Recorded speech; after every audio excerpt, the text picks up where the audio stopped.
Good morning everyone, welcome to civil services study eight series. UPPSC RO ARO के लिए चल रही है। प्रैक्टिस करेंगे इसमें हम हिस्ट्री के प्रश्नों पर। ठीक है, मेडाइवल हिस्ट्री, और ये टेस्ट नंबर होगा 298। इस टेस्ट सीरीज की प्लेलिस्ट बना रखी है, वहाँ पर आप टेस्ट नंबर 1 से लेकर 298 तक पहुँच सकते हैं। डिस्क्रिप्शन बॉक्स में लिंक है उसका, और इन सभी टेस्ट की आप फुल टेस्ट सीरीज प्राप्त कर सकते हो। डिस्क्रिप्शन बॉक्स में नंबर है, उस पर कॉल या व्हाट्सअप करके। तो पहला प्रश्न है, ईस्ट इंडिया कंपनी ने जहांगीर के दरबार में निम्नलिखित में से किसे सबसे पहले भेजा था? Thomas Roe, Vasco D gamma, William Hawkins, जाब चारनाक।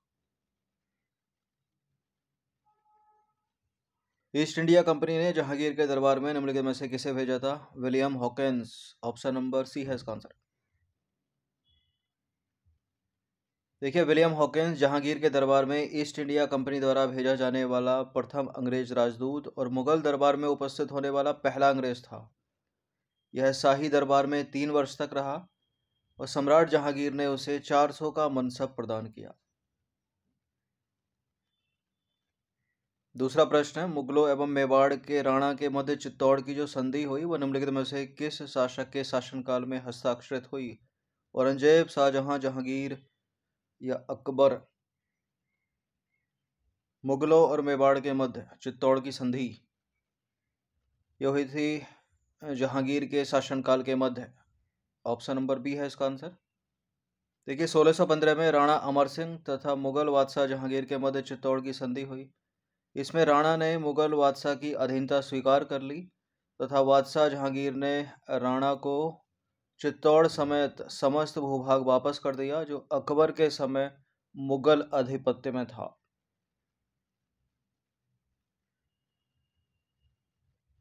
इन सभी टेस्ट की आप फुल टेस्ट सीरीज प्राप्त कर सकते हुए नंबर इस पर कॉल या व्हाट्सएप करके पेड टेलीग्राम ग्रुप से जुड़कर। क्वेश्चन नंबर 3 पर आ जाइए। मुमताज महल का असली नाम निम्नलिखित में से क्या था? अंजुमन बानो बेगम, लाडली बेगम, मेहरुन्निसा, रोशन आरा। मुमताज महल का रियल जो नेम था वो था अंजुमन Bano Begum. Option number A है इसका आंसर। देखिए, आसफ खां की पुत्री अंजुमन बानो बेगम का विवाह हुआ था मुगल बादशाह जहांगीर के पुत्र शहजादे खुर्रम यानी शाहजहां के साथ। भविष्य में अंजुमन बानो बेगम मुमताज महल के नाम से प्रसिद्ध हुई। नंबर 4 पर आ जाइए। हिंदू और ईरानी वास्तुकला का सर्वप्रथम समन्वय हमें निम्नलिखित में से कहाँ देखने को मिलता है? ताजमहल में, लाल किले में, पंचमहल में, शेर शाह के मकबरे में। हिंदू और ईरानी वास्तुकला का समन्वय सबसे पहले देखने को मिलता है आगरा के ताजमहल में। ये है इसका आंसर। ताजमहल के निर्माण के लिए शाहजहां ने भारत, ईरान तथा मध्य एशिया से डिजाइनरों, इंजीनियरों और वास्तुकारों को एकत्र किया। ताजमहल की वास्तुकला में भारतीय, ईरानी एवं मध्य एशियाई वास्तुकला का संतुलित समन्वय दिखाई पड़ता है। क्वेश्चन नंबर 5 है, निम्नलिखित में से कौन नूरजहां के गुट का सदस्य नहीं था? मिर्जा गियास बेग, आसफ खां, खुर्रम, जहांगीर।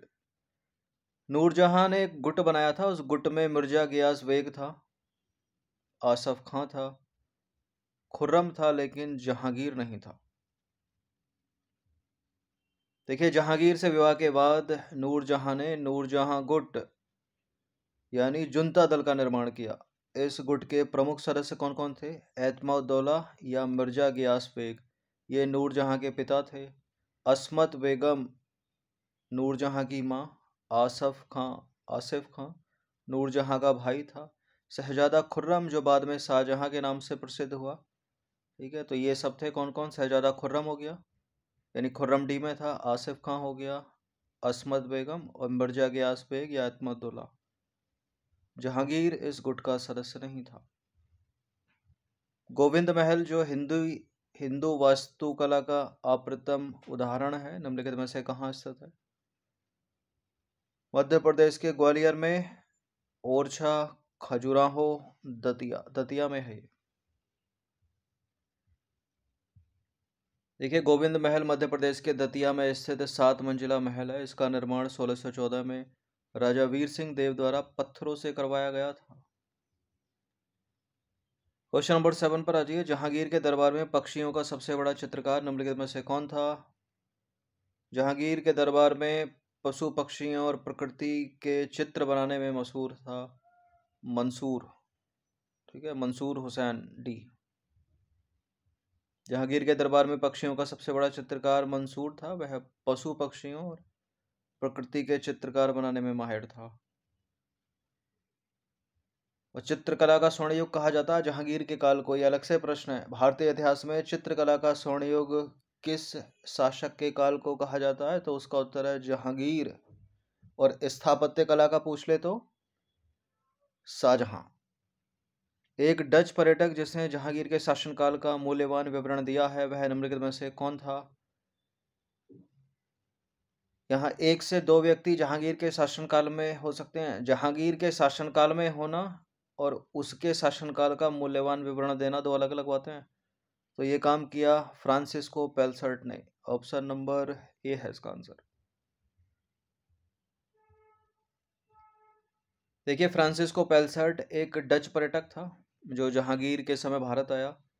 इसने अपनी पुस्तक रिमॉन्स्ट्रेंटी में जहांगीर के समय का अद्भुत विवरण लिखा है।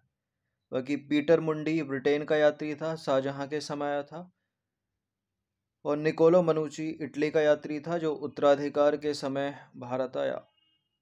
और विलियम हॉकिंस जहांगीर के समय भारत आया था। ठीक है, जिसके समय फ्रांसिस्को पेलसर्ट और विलियम हॉकिंस जहांगीर के समय आए दोनों। और फ्रांसिस्को पेलसर्ट ने उसके दरबार का विस्तृत विवरण दिया है। क्वेश्चन नंबर 9 है, मुगल सम्राट जहांगीर ने निम्नलिखित में से किसे इंग्लिश खां की उपाधि दी थी? Francisco Almeida, William Hawkins, Henry the navigator, इनमें से कोई नहीं।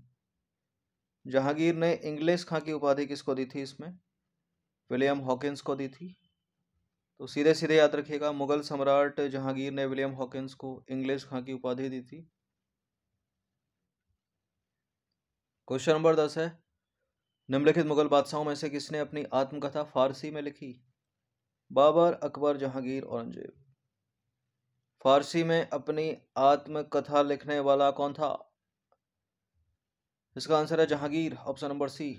जहांगीर एक उच्च कोटि का लेखक और समालोचक था। उसने अपनी आत्मकथा फारसी भाषा में लिखी तथा उसका नाम तुजु के जहांगीरी रखा। जहांगीर ने अपनी आत्मकथा में अपने गुणों के साथ अपने व्यक्तिगत दोषों को भी लिपिबद्ध किया है। एतमाउद्दौला का मकबरा आगरा में निम्नलिखित में से किसने बनवाया था? एतमाउद्दौला या मिर्जा गियास बेग, ठीक है, एक ही आदमी है वो, नूरजहां ने बनवाया था। देखिए, एतमाउद्दौला का मकबरा नूरजहां ने 1622 से 1628 के मध्य अपने पिता मिर्जा गियास बेग या एतमाउद्दौला की याद में बनवाया। तो नूरजहां के पिताजी का नाम क्या है? मिर्जा गियास बेग या एतमाउद्दौला। और यह आगरा में यमुना नदी के तट पर एक अत्यंत अलंकारिक इमारत है, एतमाउद्दौला का मकबरा।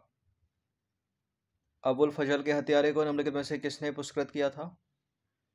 मानसिंह ने, अकबर ने, औरंगजेब ने, जहांगीर ने। अबुल फजल के हत्यारे को पुरस्कृत किया था किसने? जहांगीर ने। ऑप्शन नंबर बी है इसका आंसर। 3 नवंबर 1605 को आगरे के किले में जहांगीर का राज्याभिषेक हुआ और उसने नसरुद्दीन मोहम्मद जहांगीर बादशाह गाजी की उपाधि धारण की। जहांगीर ने अपने पक्ष के सरदारों को उच्च पद प्रदान किए, जिनमें से एक अबुल फजल का हत्यारा वीर सिंह बुंदेला भी था। तो अबुल फजल का हत्यारे का नाम क्या है? राजा वीर सिंह बुंदेला। क्वेश्चन नंबर 13 है, निम्नलिखित में से किसे शाहजहां ने शाह बुलंद इकबाल की पदवी दी थी? मुगल सम्राट शाहजहां ने शाह बुलंद इकबाल की पदवी दी थी दारा शिकोह को। ऑप्शन नंबर ए है इसका आंसर। शाहजहां ने दारा शिकोह को शाह बुलंद इकबाल की पदवी दी थी।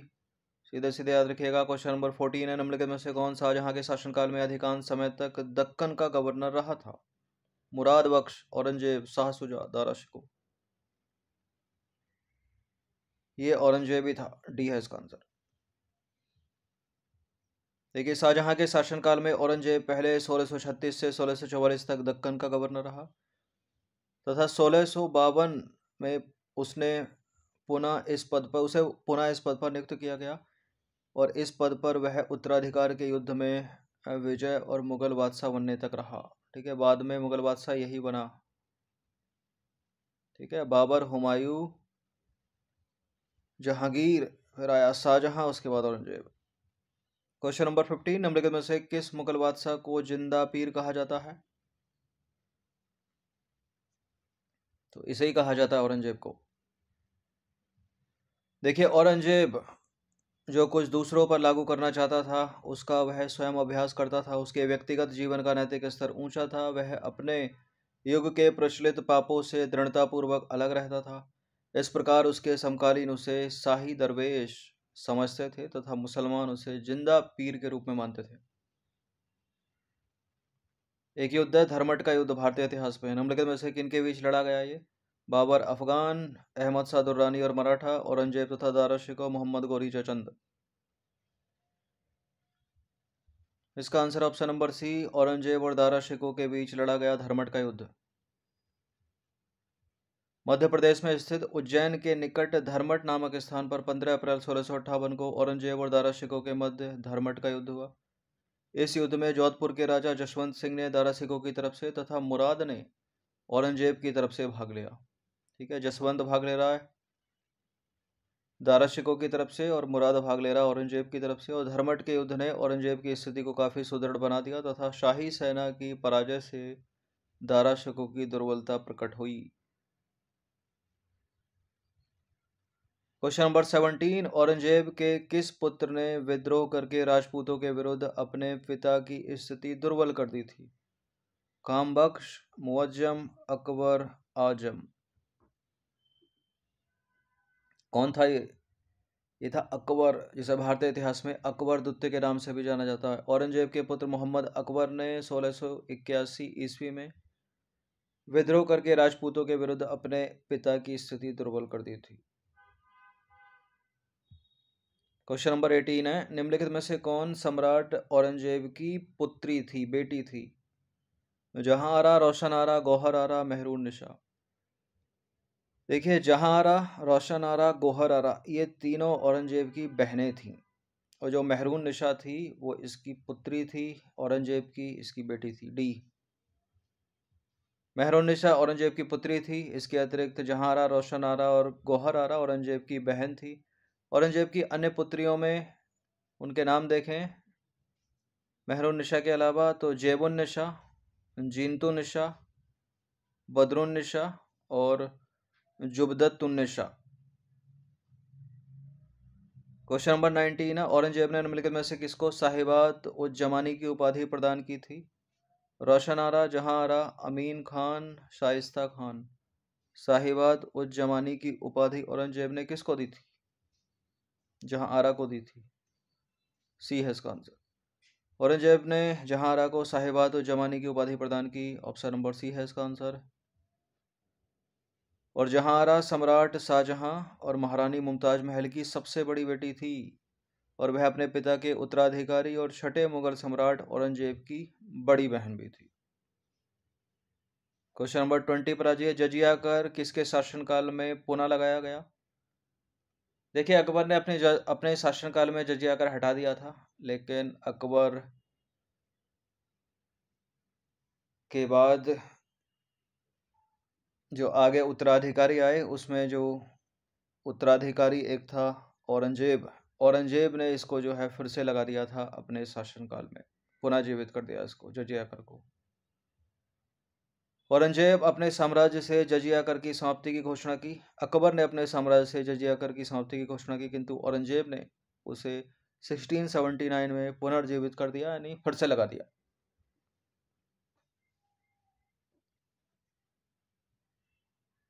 तो ये मेडाइवल हिस्ट्री के 20 क्वेश्चन थे, मध्यकालीन भारतीय इतिहास के। बहुत पुनरावृत्ति होती है और ये सारे के सारे प्रश्न PYQ थे, यानी प्रीवियस ईयर क्वेश्चन थे। ठीक है, जो पूछे जाते हैं बार बार। तो हमने इनकी प्रैक्टिस की।